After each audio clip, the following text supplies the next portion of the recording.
أبو حمد قال ومن يودف صبر، ومن صبر شل حمل الصبر يا كل جيد.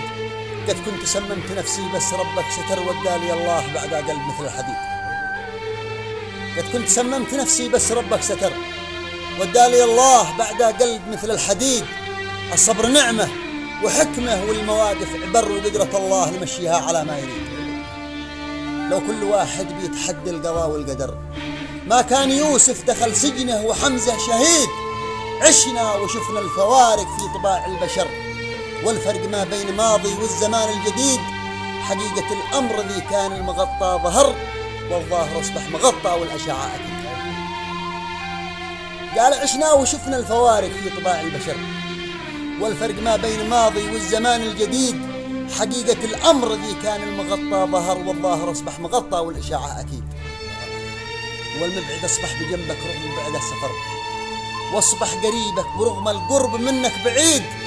والثلج ذي كان يتذوب تحول حجر، والصخر ذي كان قاسي ذاب مثل الجليد. وهاجسي كان سعده لابن عاطف شعر، واليوم جاء قال يا عاطف كرهت القصيد. وهكذا لفتهن عامر تضايق عمر، ولا تضايق حمود ارتاح عبد الحميد. والسلام عليكم ورحمة الله وبركاته.